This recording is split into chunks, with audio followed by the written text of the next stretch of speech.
Today on The Frequency, we're still talking about the 50th anniversary of hip hop, and my special guest today did an incredible project for Ms. Magazine, focusing on the women of hip hop. We're going to get into it right here on The Frequency.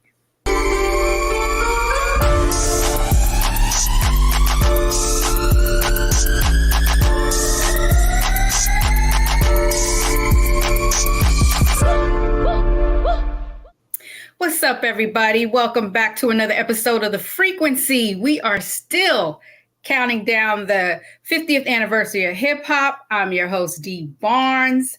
You know, hip hop is my thing. I love it. And I love especially focusing in on the women. So today, my special guest she included me in this project for Ms. Magazine, along with other women, for the 50th anniversary of hip hop. So I want to bring on my special guest, Professor Janelle Hobson, who is the department chair and professor of women's gender sexuality studies at the University of Albany. Welcome, Professor. Hello, Dee. Thanks for having me. No, thank you for coming on. I've been really wanting to talk to you, get this moment with you. It's my turn now to ask you questions. Because when you approached me about doing, the article for Ms. Magazine, I was truly honored because during this time, 50th anniversary of hip hop, there's not enough focus on women. And I love that you came in, swooped in and, created this piece. So let's just get right into it. I want to talk about that first and then definitely go into your background and how you, got here. But my first question, though, when did you fall in love with hip hop? Okay, well, I think I'm like many in my generation, we grew up with hip hop. I remember when Rapper's Delight came out. I also remember being able to watch music videos, both in terms of BET and MTV. And so I've always been there in high school. Actually, let me back up because obviously since junior high, I've been listening to the music in New York City, growing up in the Bronx. Of course, I think I have a kind of affiliation with hip hop just because like hip hop, I came from the Bronx, like hip hop. I lived on Cedric Avenue. Wow. You did. Yeah, absolutely. So those are my origins, just like hip hop. Obviously, I have moved beyond, since my early beginnings, but and have been able to travel the world, travel globally, like hip hop. So I definitely have that affinity for it. I remember in junior high with all my friends always listening to it, listening to some of those bootleg. Right. The tape, the cassettes, definitely. Absolutely. Or even being able to tune into some of those radio stations, especially, the forbidden stations where they were really playing the kind of uncut, raw, unedited version of real street music. Right. Stuff that they didn't have on the mainstream. Like, mostly those were the college radio stations. Yes. Yeah. Yes, absolutely. And also remembering, so 7th grade, I had a memory of everybody was into Dougie Fresh's Slick Rick's, the show. And so when Salt and Pepper came out with the Showstopper, it's like as young women, we felt we had a moment. Right.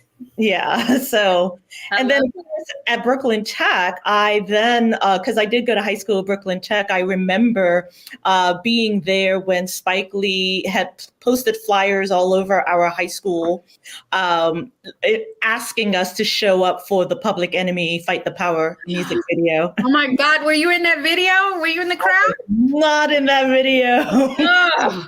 But I saw all my friends to work. Okay, that's historic right there. Wow. That is historic. So yeah, that's my upbringing. I've been in it. Right. Mm-hmm. Okay, so I want to talk about the Ms. Magazine product, but now you have me thinking about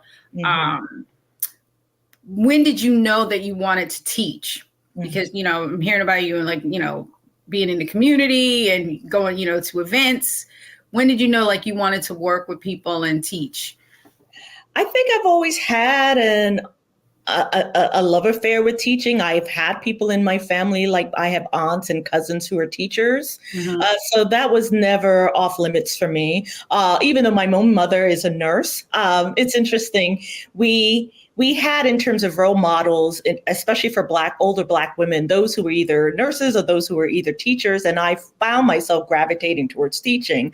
Of course, I was in high school, I really started writing and then developed a real interest in writing. And then I thought about going into journalism. But once I went to college and was majoring in English, I kind of moved away from journalism to focus more on writing and literature. And it was while I was doing that work as an English major that I started to think more and more about going into teaching. And I did teach high school for a year before I decided to go and work on my PhD. And I had a great undergraduate mentor who actually recommended me for a fairly new PhD program in women's studies at Emory University. So I applied and got into that. And that was how I kind of went right into women's studies as an academic career. And yes, and so during that time is when I was able to participate in a workshop that Ms. Magazine funded to try to recruit more of us who were doing the kind of feminist scholarship they were looking for, because they wanted to grow their own journalists, so to speak. Right. Yeah, and so they thought, why not reach out to those who are already doing the work in terms of our scholarship? So that's how I started writing for Ms. So in a way, I think of it as a full circle moment. Yeah. Yeah, because then it's like I get to combine my teaching and journalism once again. Mm-hmm. Yeah, that's one of the things I left out in your intro is not only you, the professor, but you're a writer, also an author. We're going to talk about your books in a minute, but to focus back on the Ms. Magazine, I just got into this big debate with someone about the difference between feminism and womanism. And they also said that feminist was something for white women. We had this huge debate about this. So can you break that down for the audience? Because I'm sure there's other people that think like that too. Well, I think womanism had its moment. I'm actually thinking specifically of Alice Walker because she coined the term womanist. And around the time in the early 80s, she actually did a whole breakdown of what is a womanist. And, her first definition is a womanist is a Black feminist. So I really don't think that this really needs to be a debate because a womanist is just a Black feminist. And there's another definition she used that I thought was very playful. She says, womanism is the feminism as purple is the lavender. So you get the sense that womanism is supposed to be a deeper version of feminism. Right. But they're not supposed to be in conflict with each other.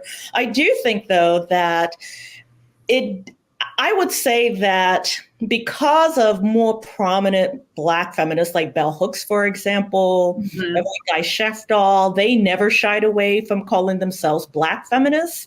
Right. Kimberly Shaw, they've adopted the idea of being Black feminists, Patricia Hill Collins. So Black feminism really never fell out of favor, at least with a certain cohort, I would say. Those who are definitely within a more academic, intellectual background, tend to claim feminism more than womanism, although there is a whole school of academic religious thought. So there are many Black feminist theologians who did reclaim Alice Walker's womanism. Right. So there's a whole womanist theology school of thought.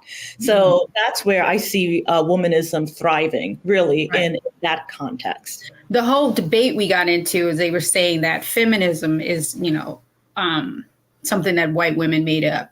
And as if Black women couldn't, partake in that, or as if Black women weren't feminists themselves. Yeah. Well, and I think that's another thing that I think that just shows, really, which is why I'm interested in journalism and mass media, because the reason why we even have that perception has everything to do with how media has framed those perceptions. Because if you know the history, you know that Black women have always been in feminism, or some version of feminism. The very first woman in America to speak out publicly on issues of women's rights was a Black woman, Mariah W. Stewart. Yes, it is our experiences specifically as enslaved women that also, I think, urge white women in particular who were interested in women's rights to actually think about women's rights through the lens of slavery. Right. As a matter of fact, though, the very first Women's Rights Convention in Seneca Falls, this year was a huge centennial about it. Right. And I think it's important to remember, to at least recognize that the reason why you had Lucretia Mott and Elizabeth Cady Stanton, who decided to hold a whole Women's Rights Convention, had everything to do with the ways in which they wanted to participate in an actual world anti-slavery convention that was held in London back in 1840, 1841, something around that time. And those men were like, yeah, women, you have nothing to say. You can't speak, at our conference. And so as women, it's like, how are we, coming together, trying to advance the issue of abolitionism, and then we can't speak about it. Right. Yeah. And so, that's why we have a Women's Rights Convention in this country, because they were shut out from being able to talk about racial justice. And again, when you think of someone like Sojourner Truth, any of those other public Black women at the time, Frances E.W. Harper, or even the work of Harriet Tubman, what she's doing in terms of the Underground Railroad, they were forcing the issue not just around racial justice, but around women's rights. All of them embrace both, feminism and racial justice. So we can't say that this is a white woman thing, because it's always been. It's our experiences that have actually shaped the agenda of gender equality. I'm so grateful for you breaking that down, because, the debate I got into was hot. And then I noticed, too, a lot of people think that way. So I'm so grateful that you broke that down. Well, you brought up Harriet Tubman. We've got to get into your project on that. But we still haven't talked about the, Ms. Magazine. So we're going to get into that. We're going to take a quick break. We'll be back. All right.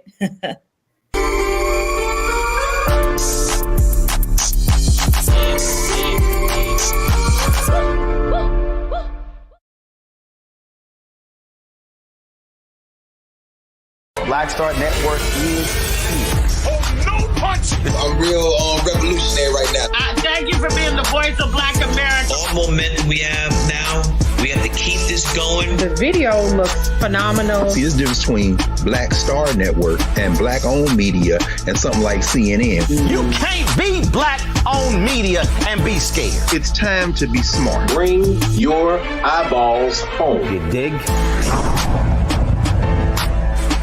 Hatred on the streets, a horrific scene, a white nationalist rally that descended into deadly violence. White people are losing their damn minds. An angry pro-Trump mob storms the U.S. Capitol. We're about to see the rise of what I call white minority resistance. We have seen white folks in this country who simply cannot tolerate Black folks voting. I think what we're seeing is the inevitable result of violent denial. This is part of American history. Every time that people of color have made progress, whether real or symbolic, there has been what Carol Anderson at Emory University calls white rage as a backlash. This is the rise of the Proud Boys and the Boogaloo Boys. America, there's going to be more of this. Here's all the Proud Boys, guys. This country is getting increasingly racist in its behaviors and its attitudes because of the fear of white people. The fear that they're taking our jobs, they're taking our resources, they're taking our women. This is white fear.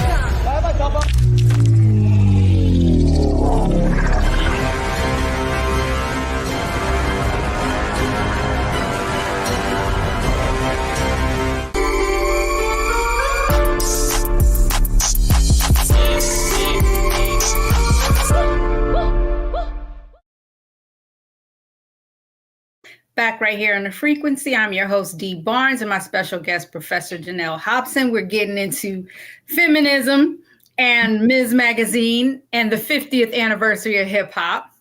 Please tell me how you put together this incredible article. And I think we do have a shot of it, but just the fact that, you were included me. Thank you so much. Not only just me, but the group that I was in, Body and Soul, which, hadn't really got any shine as much this 50th anniversary of hip hop. So thank you. Tell me about it. Tell me about the article. Okay, so just the article with you, or just the whole series? No, the whole series. The whole series. Yeah. Not just me. Not just me. No. Let's break it down. Oh, absolutely. Well, in our last conversation, we brought up Harriet Tubman. So I'm actually going to start with her because it was the bicentennial project that I did with her last year that gave me the idea to do a different kind of series the following year when I realized that hip hop was turning 50. So I had this great, Tubman 200. So, I was able to at least, gather different scholars and artists to actually talk about the meaning of Harriet Tubman for our nation on the occasion of her bicentennial birthday in 2022. And so that really went well. And I got so much support from Ms. Magazine and the Ms. Magazine editors. So I have to shout out to them for actually being willing to support my vision. And so being able to come back the following year with an idea for doing something on women in hip hop is what really shaped that. And there are some interesting, parallels. I think it's interesting when I moderated that special hip hop panel at the National Women's Studies Association conference last month? Yeah, it was just last month.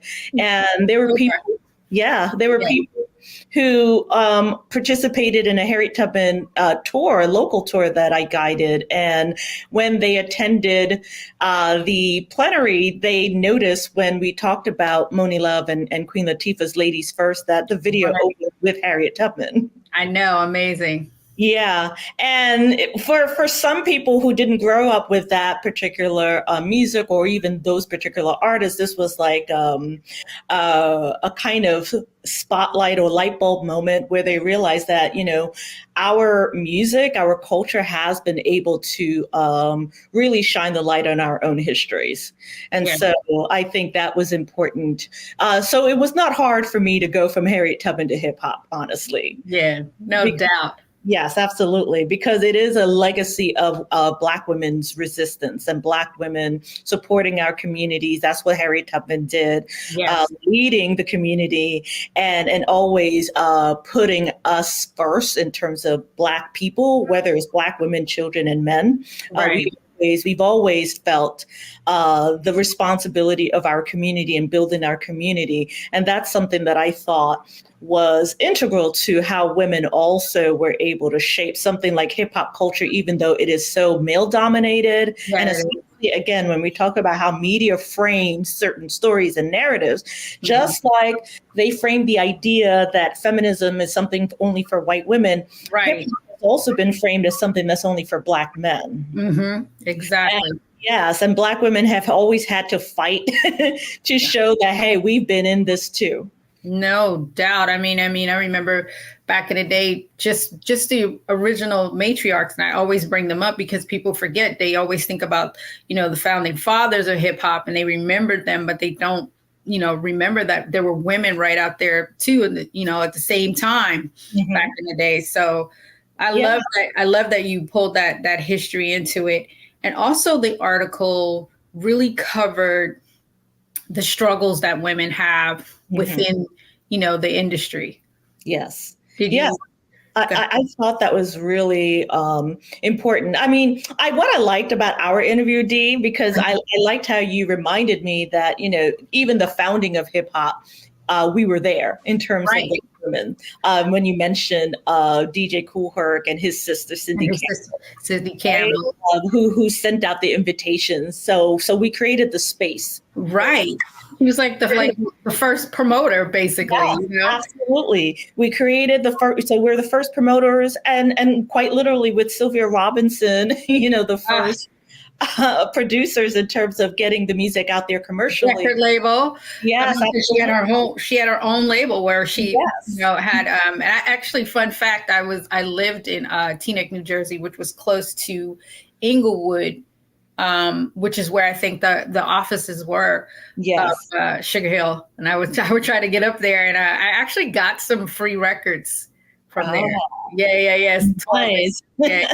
Sylvia Okay. is like someone else that we don't talk about enough. You know, you hear about the other major labels in hip hop, but they never mention, you know, her being a woman that, you know, Black owned too, you know.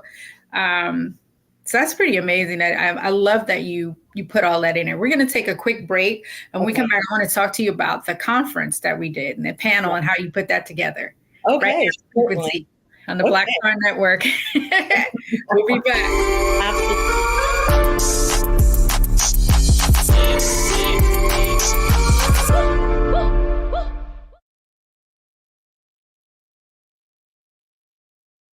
When you talk about blackness and what happens in Black culture, we're about covering these things that matter to us, speaking to our issues and concerns. This is a genuine people-powered movement. A lot of stuff that we're not getting. You get it, and you spread the word. We wish to plead our own cause.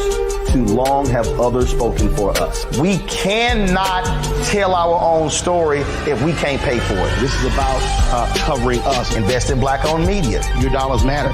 We don't have to keep asking them to cover our stuff. So please support us in what we do, folks. We want to hit 2,000 people, $50 this month, raise $100,000. We're behind 100,000, so we want to hit that. Y'all money makes this possible. Check some money orders. Go to P.O. Box 57196, Washington, D.C. 20037-0196. The Cash App is $RM Unfiltered. PayPal is R Martin Unfiltered. Venmo is RM Unfiltered. Zelle is Roland at RolandSMartin.com. Black Star Network is here. Oh, no punch! I'm real revolutionary right now. Thank you for being the voice of Black America. All momentum we have now, we have to keep this going. The video looks phenomenal. See, there's a difference between Black Star Network and Black-owned media and something like CNN. You can't be Black-owned media and be scared. It's time to be smart. Bring your eyeballs home. You dig?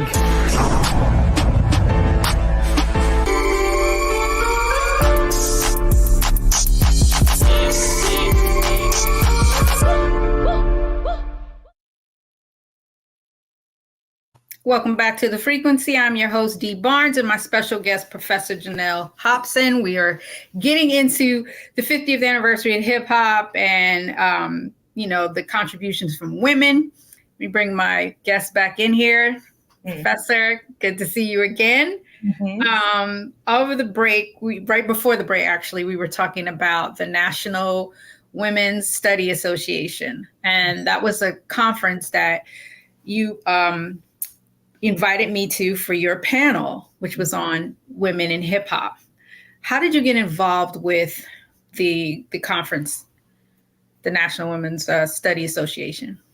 I was invited to participate in programming. Okay.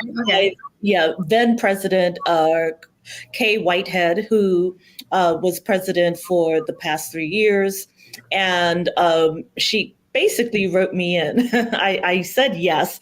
And I proposed a panel on hip hop because of the 50th anniversary. And also because I was working on the series, I thought, hey, why not extend this conversation beyond just Ms. When you said the series, you're talking about Ms. Magazine? Yeah, the Ms. Magazine series. Which also turns 50. Yes. I know. Isn't that's such an awesome thing that you did to combine those two, the 50th anniversary with Ms. Magazine and hip hop. But go ahead. Yeah, absolutely. So, and also to raise awareness, because there were quite a number of people who were regular readers of Ms. Magazine who were not as familiar with hip hop. Again, because the prevalent idea is that hip hop is a Black male only genre. So they didn't pay as much attention. So this series actually really helped to highlight who the women pioneers were, who the women rappers are, and even in terms of how we see more and more women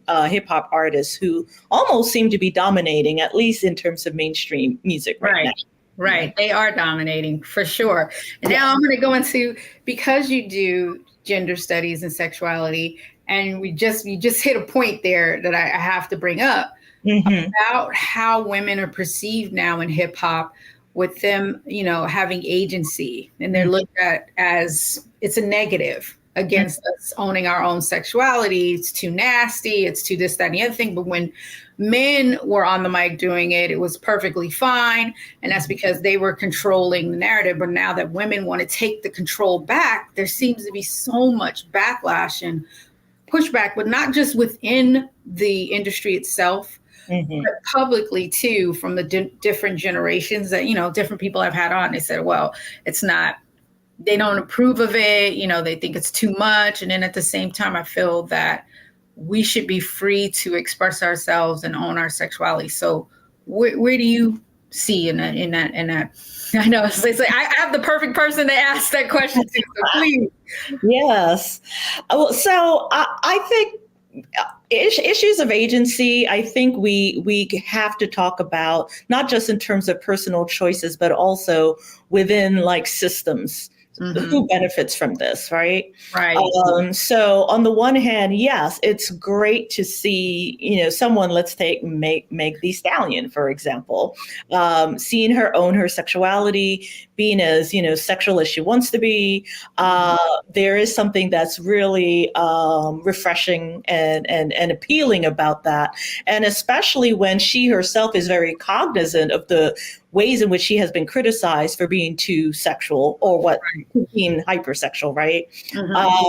But then take, for example, that music video she did where she's calling out conservative men and conservative white men in particular, and then turning the gaze around in terms of they're criticizing you, but they still desire you. And so there's a whole hypocrisy that she is definitely calling out in her video. And yet there were behind the scenes images that were showing her male director, who has the camera right up, yes, her background dancers. And it's like, well, okay, wait a minute. So your narrative is great, but then when I see the cameraman and the way in which he's framing your bodies for the full objectification of what your body is, there's a system that's in place that creates ways that we consume women's bodies and Black women's bodies in particular.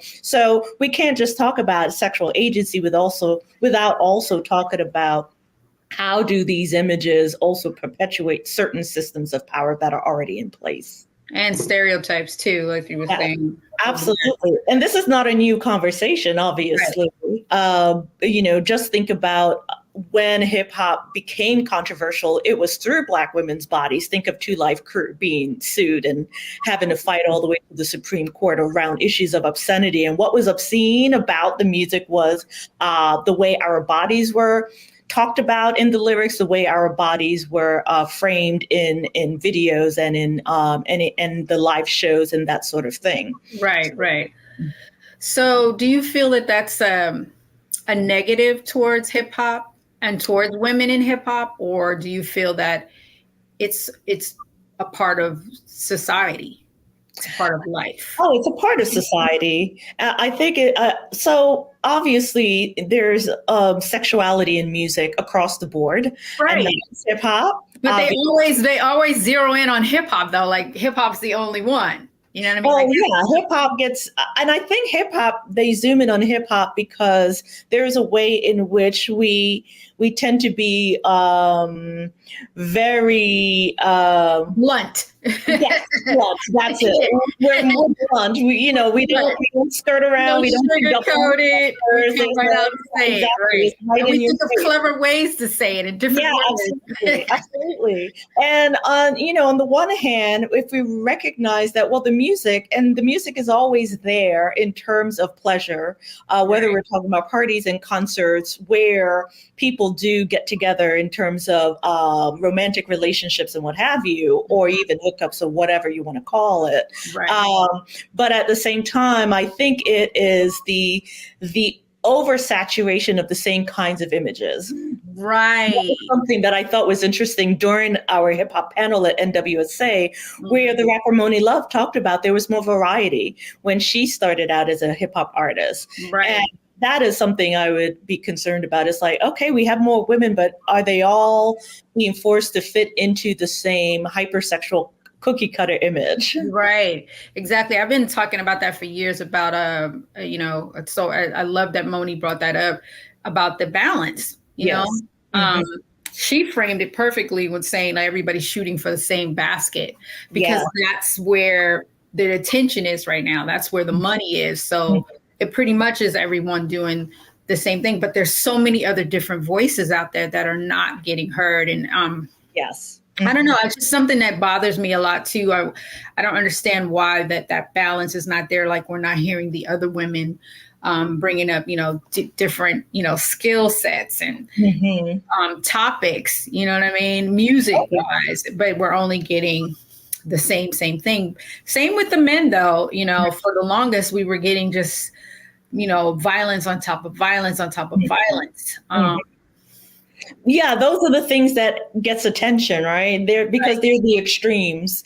And so we tend to focus on the extremes. So those who are doing something more politically conscious don't get the same attention. So that to the media, right? Yes, absolutely. One of the systems you were talking about. Yes. How do we break that cycle? That's a good question. I think the more we talk about it and the more conscious we are, the more we can take note of, okay, so we're getting the same images over and over and over.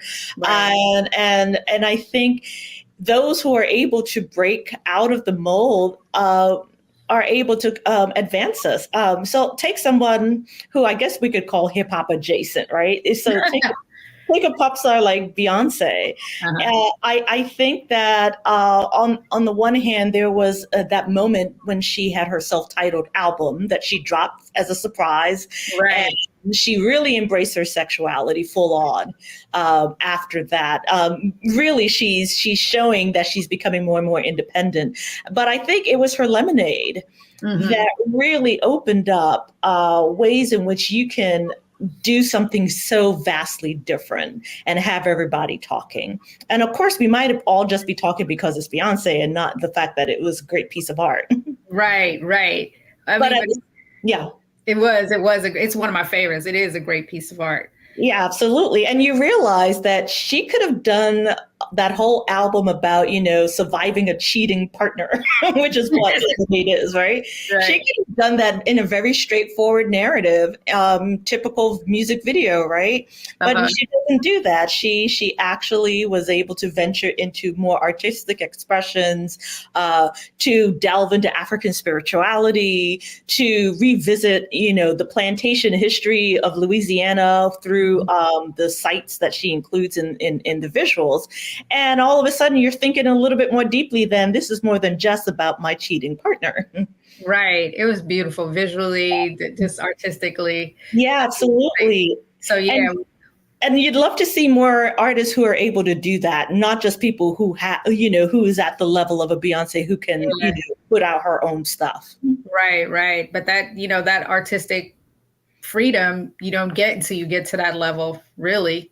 Yeah. Honestly, I mean, you start off that way, and then when you get caught in the system, in the machine, and it takes a moment to break free again. Yes. And be an artist on that freedom. But I want to talk more about, you said other artistic endeavors. I want to talk about your writing. We're going to take a quick break and we'll be back right here on The Frequency.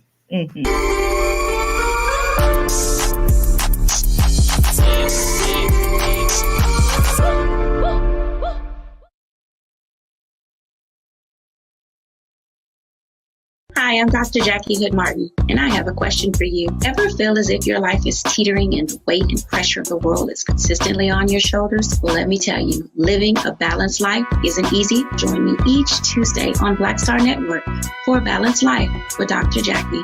We'll laugh together, cry together, pull ourselves together, and cheer each other on. So join me for new shows each Tuesday on Black Star Network, A Balanced Life with Dr. Jackie.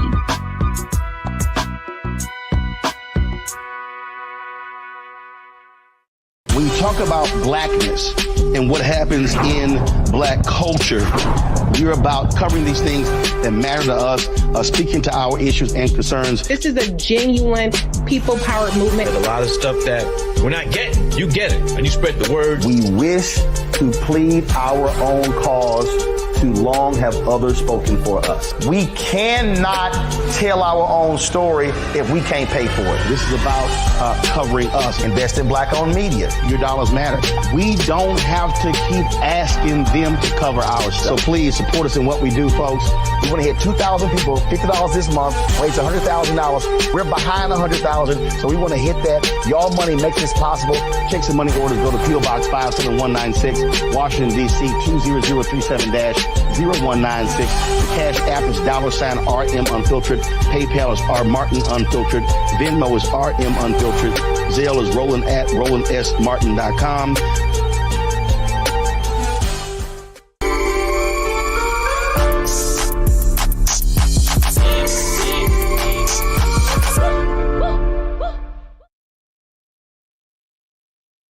Back right here on The Frequency. I'm your host, Dee Barnes, and my guest, Professor Janelle Hobson. Let's bring you back in. We left off about creative endeavors, and one of the things I didn't know, I knew you were writing, of course, and you were thinking about journalism, but you actually have several books out. Are these self-published? No, these are not. These are actually more academic books that I wrote. Yes, and these titles, I don't know. These titles are really, they're academic. Let's get into it. Yeah, they're works of nonfiction. The first book that I wrote, Venus in the Dark, Blackness and Beauty in Popular Culture, that was based on my dissertation back in the day. So that was one. And then my second book, Body as Evidence, Mediating Race, Globalized and Gender. That's also a continuation of the same issues, but looking at it from a global perspective. And then my most recent book was When God Lost Her Tongue. I love that title. Thank you. That one explores what the Black feminist imagination means when we encounter histories. Yeah. So my next book project, I'm hoping, is I'm actually going to delve more into Harriet Tubman as a biography, even though I'm very, I find that daunting to think about writing a whole biography. So I'm thinking it's either a biography or it's going to be about how she is represented in the culture. Okay, that's a dope idea. Mm-hmm. I mean, we don't have enough. I don't think we have enough on Harriet. We don't celebrate her enough either, but that goes back to what we were talking about with women. Go ahead. Sorry. Absolutely. I agree. We have one movie? I mean, when you consider all the amazing things she's done. And it's always the same story they tell it. There's so much more to her that I've learned over the years getting, as I get, like I learned something new about her all the time. And I would love to have all that history, in one place, and to learn some new things about, because I'm sure there's stories that we don't know. Yeah, absolutely. Is it hard to do that on a historical figure like that, to the research? What's the question again? I'm sorry. Is it hard to write on a historical figure like that, in particular with the research? I would say it would be hard. So right now I'm getting started in terms of doing research. So I'll be able to say more once I dig into like archives and other kinds of historical data. So it's not so much about hard as it is about how do you put the narrative together? How do you write the story? And what is the story that you want to tell? Because once you have the research done, then it's about how do you interpret that research? And then how do you make that something that can be a compelling story? Mm-hmm. Mm-hmm. Okay. And in all of your books, really, I mean, of course, they focus on women, which I love, because I think we need these stories told just to help us as women deal with, I think once somebody tells their story, it helps another person heal. Yes. They don't feel so much alone. Yes. And this is something we were discussing also when you wanted to talk about the Survivors Act, the Adult Survivors Act. Yes. That is amazing, and I think it's equally amazing that someone like, for example, Drew Dixon, Right. who was also included in my series, and who actually was the one who recommended you, Dee, to include in my lineup. Thank you, Drew. She's Yes. amazing. She's amazing. She's Yes, always she is. looking out for other women. You know what I mean? Like she Yes. really, really practices what she preaches, and I love and admire that about her. Absolutely. I remember she came to my attention when I did a review and an interview for the HBO Max documentary On the Record, Right. In which she's featured. She's one of the main features among a number of survivors who came out in terms of surviving sexual harassment and assault, by Simmons. And so that was already not only an interesting story in terms of, yes, there is Me Too, there's a Me Too moment in terms of the music industry, but also just learning about her own background as somebody who was an executive working at Def Jam and Arista, and realizing that she was behind so many amazing hits like I know Method Man and Mary J. Blige, You're All I Need to Get By, and it still blows my mind how much work she's put out and how much you think in terms of what we lost because of that situation. Oh, absolutely. Yeah. Yes. Think about how old was she? She was like early 20s when she was doing it. She was a baby, you know what I mean? But most of the women, when you look back on the situations that happened within the industry, most of the women were young. Like I believe it was it Joan Morgan that said that no one has left unscathed in the music industry. Like there's a story for every woman within the industry. And I'm sure there are for men too, but they have a different take on it. They suppress it, they don't speak on it. A lot of women too have not stepped up to speak on it. But once you see someone speak up, it does encourage you to step forward, And I think that's what happened. That seems like it's happening. I don't know, because many people are like, oh, we're now going to have our Me Too reckoning. It's like, we'll see. Yeah. Especially because, they say, the reckoning happening in hip hop, but I mean, it's really the whole music industry. Yes. It's absolutely. really, just like how the things went down with Weinstein in Hollywood, it definitely needs to be a whole reckoning in the music industry, because it's not just hip hop. No. You know what I mean? But there are a lot of situations within hip hop in particular that have happened negative, including, my situation with the incident with Dr. Dre and being physically assaulted. Yeah. And honestly more. But I'm not gonna speak on that. Yeah, absolutely. And I think that's what is so important is how do we, which I think this is what Me Too allowed, right? It allowed people to actually have space to say, this happened to me too. And we need to bring up Tarana Burke, because she is the one that created that.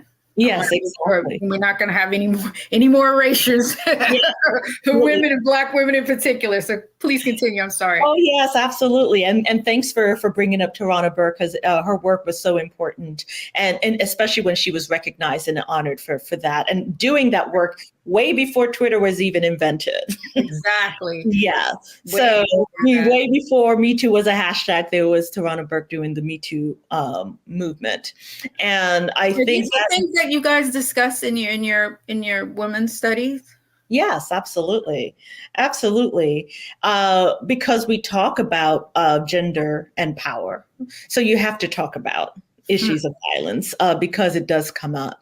And I think what is useful with a term like Me Too, what it does, it allows others to recognize, okay, so I'm not alone. Me too, right? So that's the most important thing. And therefore, if you had a certain experience, it's like, okay, so it wasn't in my head.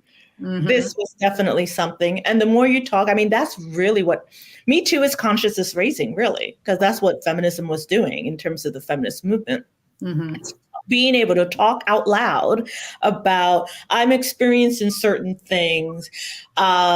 It could be because of my gender, it could be because of my race, but once you start sharing, then you can actually say, okay, yes, it is based on my gender, it's based on my race.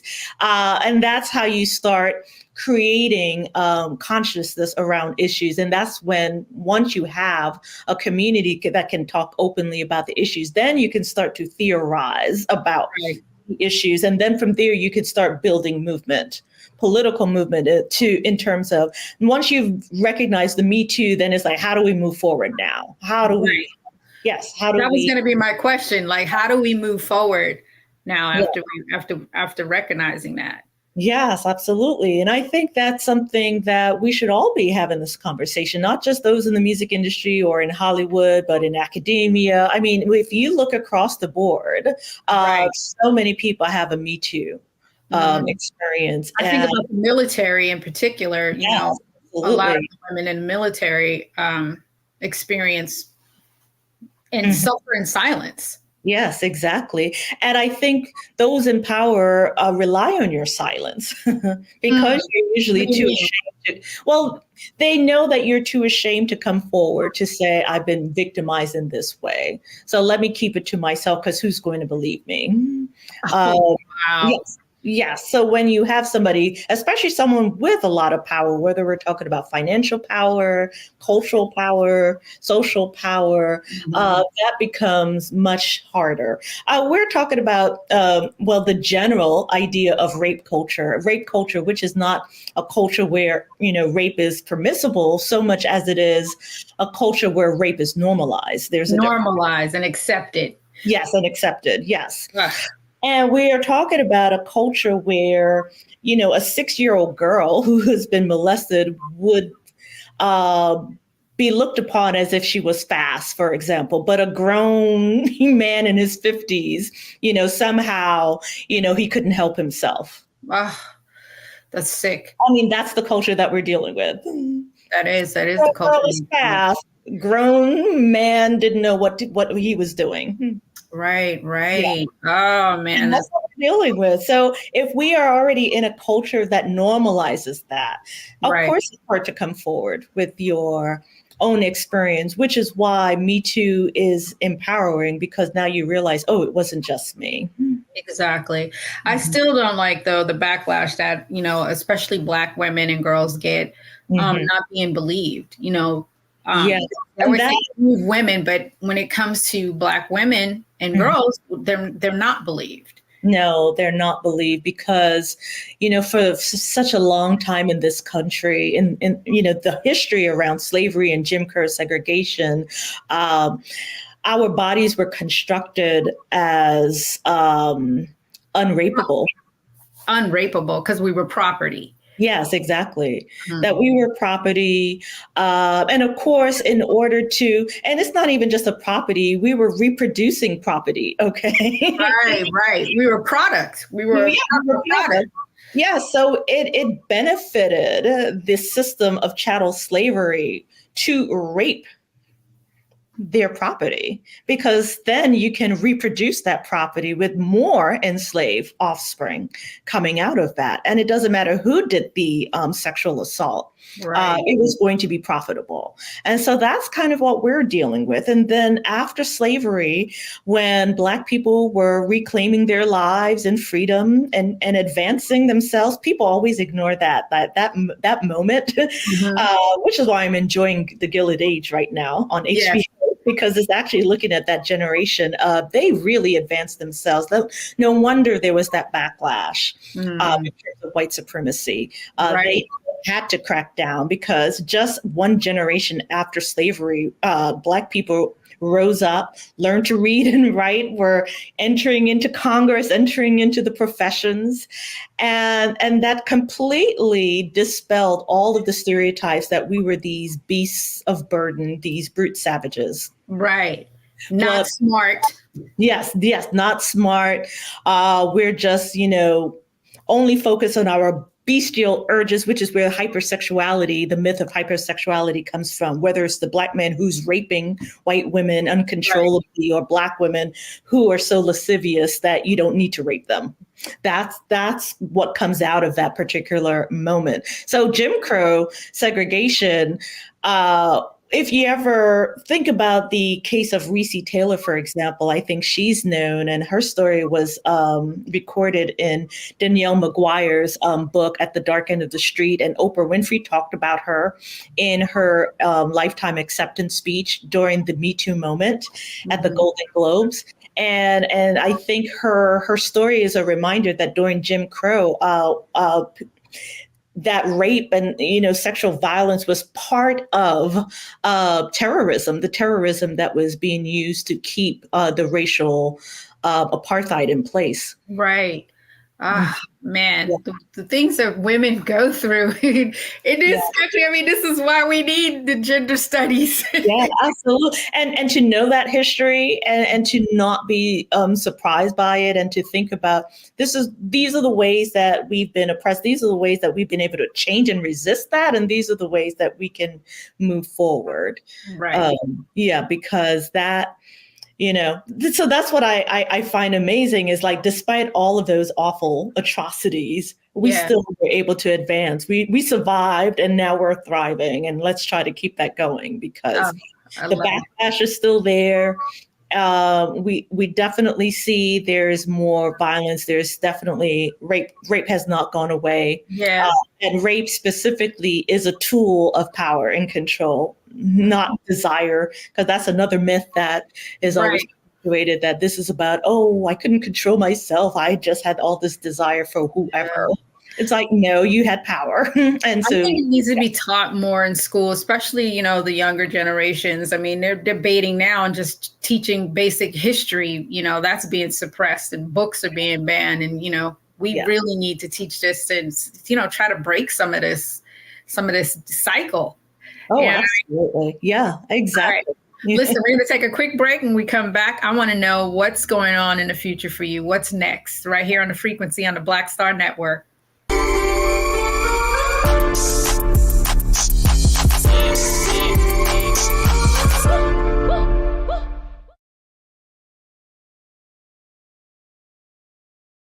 Don't you think it's time to get wealthy? I'm Deborah Owens, America's Wealth Coach, and my new show on the Black Star Network focuses on the things your financial advisor or bank isn't telling you. So watch Get Wealthy on the Black Star Network.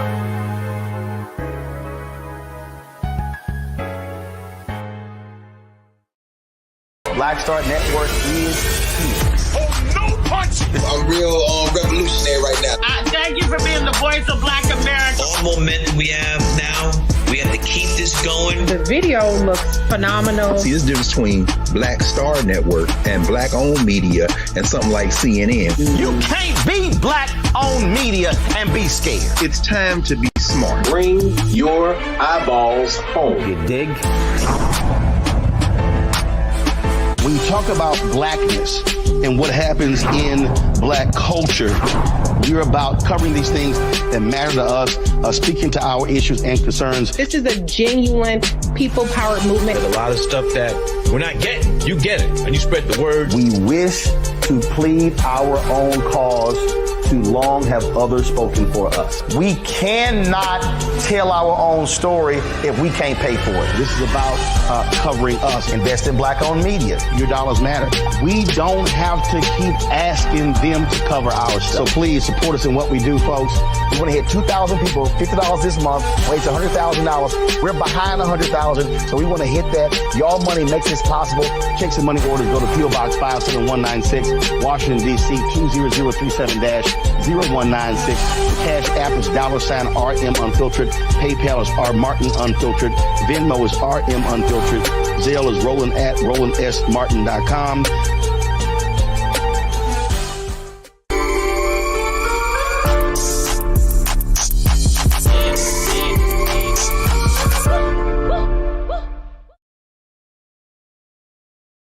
back right here on The Frequency. I'm your host, Dee Barnes, and my guest, Professor Janelle Hobson. Janelle, that last segment right there where we were talking, right before the break, everything you were saying was hitting home. I mean, I'm so glad I had you on because you really broke down some facts that needed to be heard, you know what I mean, as far as rape culture and the residual effects of slavery. Mm-hmm. So I want to say, first off, thank you, because that needed to be said and you presented it perfectly. Man, this must be what it's like to be in your class. That's how I feel. I feel smart. I feel smart already. You're like, oh, professor, I'm learning some stuff, taking notes. You know what I mean? I love it. What's next? Thank you for saying that. I meant every word. Say it again. I hope my students feel the same way. I bet they do. They have to. I mean, who can help it? Okay. What's next for you? What's on the agenda? Yeah, so as I mentioned already, I'm going to be doing some research and writing a new book project on Harriet Tubman. I also have some other smaller articles that I'm working on in terms of Black feminism and Afrofuturism. I'm really thinking more, how we are engaging the future, not just the history. Right. I'm interested in the history, but I'm also interested in how we're engaging the future as well.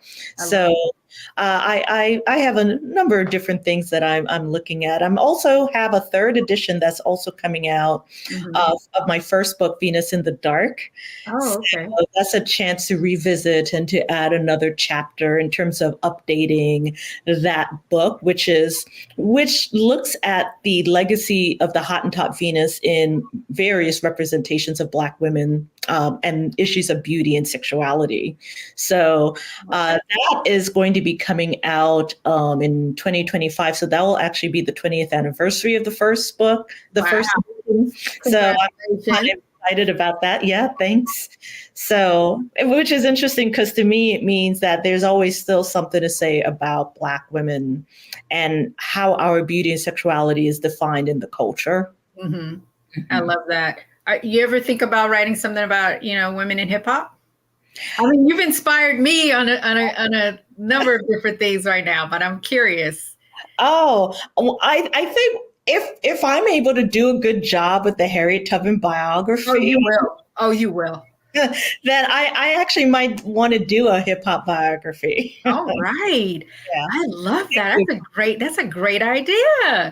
I don't think enough of our pioneers get enough attention. That's what I'm talking about. Yeah. That's what I'm talking about. Oh, thank you so much. Oh, I've really enjoyed this conversation. I hope the audience enjoyed this conversation. You've really, given me something. I hope the person that I argued with about, womanism and feminism watches this. I'm going to make sure they watch it. It was a male, by the way. Oh. So I want him to watch this and get educated with Professor Janelle Hobson. Thank you so much for being on today. I really appreciate you. Yeah, thank you so much for including me in this show. I'm so glad to be a part of it. Thank you so much. Okay, you guys, it's been an incredible episode right here on The Frequency. I hope you learned something today. We tried to elevate you a little bit. So check us out next time. We'll be back on the Black Star Network. I'm out.